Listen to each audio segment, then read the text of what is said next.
Hello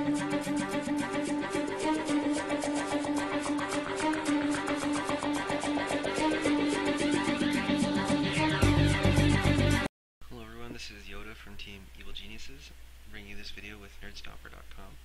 This video is going to be on attack walking, or rather, moving while your attack is on cooldown. So, this is really effective for, first of all, chasing, and second of all, just in general fighting. When you're fighting someone, even if they're like not running away from you, you still want to be moving while you attack, like moving back, like maybe up a ramp, or just to get closer to your team to make their fight unfavorable. Attack walking also has actually the most applications when you're chasing. So let's watch this clip. CD kind of ran into a bad position, so right after I attacked, I moved, and that allows me to stay in range, so that when the time comes, I'll be in range to use my close range spell, Sonar Scream. If I hadn't been moving between attacks, then I wouldn't have been in range to be able to use that at the end, and I probably would have missed out on the kill. So attack walking is really important. So this is another clip where attack walking was extremely important. So you see this cut the disciple, he's about to die, but it's pretty clear that I'm going to need quite a few attacks to finish him, because I'm probably not going to be able to get in range for my Sonar Scream, since my flash is going to be on cooldown. I don't want to have to use flash to chase him, because that leaves me open to his allies, and we're probably not going to be able to chase this Keeper of the Forest either. So I want to kill him without flashing. So watch the attack walk in action. So I had to do that. If I hadn't moved between attack cooldowns, then the second attack wouldn't have been in range. So attack walking basically makes a difference between a good player and a great player, since basically, like, there's a lot of times where some of you are like, oh, he's so lucky, he lived with just one hit. But attack walking would allow you to get like that extra one hit in, so that'll be the difference between a kill and not a kill. So this is basically why attack walking is important. So now we're going to take a look at how to attack walk, and basically just look at exactly the timing. Alright, so when you're neutraling is a great time to practice attack walking. And in this clip in particular, I'm playing Arachna, and I've just pulled a couple creeps here, and I dominated one. So to maximize my damage onto this Catman soldier, I would attack walk towards him. So let's watch that clip again. But this time I'm going to slow it down so you can see it. Whoop, fast forward, slow. Alright, slow it down. So let's watch. Essentially, you need to wait for the projectile to fire before you actually click move on your character. So watch how as soon as the projectile is out in the air, I order my hero to move again.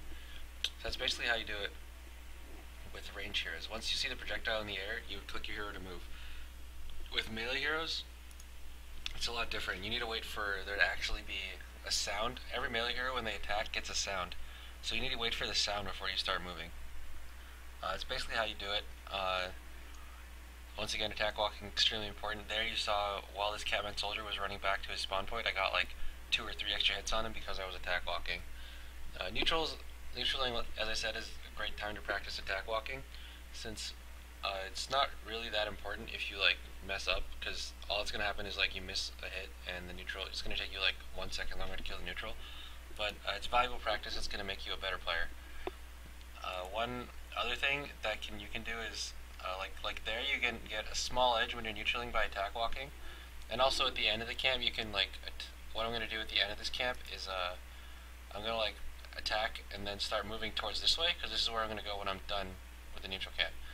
So watch as I use attack walking to properly position myself at the when the neutrals are dead, I end up on this side of the neutrals, so I can walk out and I'm on the right side. Whereas while I was doing the neutrals, you notice I was over here, which is the safest place from ganks.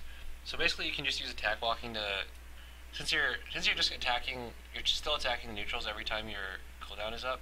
You're not really wasting time, but you're still changing your position such that you're better positioned. Like at the beginning, I was safe from ganks, and at the end, I was ready to move on to the rest of the map. So that's basically how to attack walk and some of the edges you can get while neutraling. So this clip actually has another thing I want to illustrate. When your hero has, particularly for Arachna with Web Shot, if it has 0 cooldown, so basically just Arachna and Vindicator, then walking is going to be extremely easy.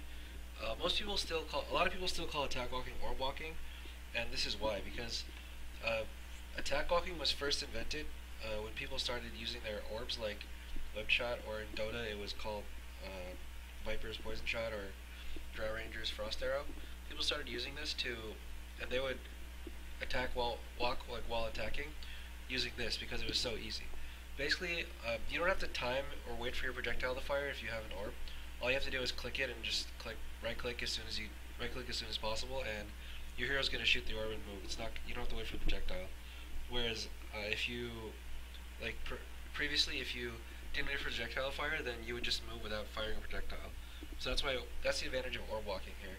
So orb walking makes it extremely easy to get him. So you're gonna see like it looks very fluid. All I do is just like use my orb and move. And the reason I'm attack walking backwards is because first of all, that allowed me to get uphill, which meant that his attacks have a chance to move. And second of all, I got away from the creep line. So in case these creeps happen to die, then I wouldn't get aggroed by the creep wave. And in addition, I also just ran uphill so I wouldn't miss him, and also he had a lot less places to run when I was between him and this area. So that's basically a couple concepts here. First of all, if you have an orb, then attack walking is extremely easy. And second of all, just more emphasis on like how important attack walking is. It was pretty. I wouldn't say it was key to that, since I'd probably kill him anyway. But a lot of things, like a lot of risks were averted. Like if these creeps happen to die, then maybe it takes me a little longer because I get creep block killing him, or maybe I miss an uphill attack because I wasn't attack walking if I just attack from here. And just all kinds of things, all kinds of small advantages you get from attack walking. There's really no reason not to learn it, and it should basically become second nature if you practice it for about like a week. So once again, this is Yoda from Team Evil Geniuses. Thanks for watching, and I hope you've learned a little bit about attack walking, and you will be better at micro in the future. As always, feel free to post your comments, flames, and questions on the forums as I avidly check them.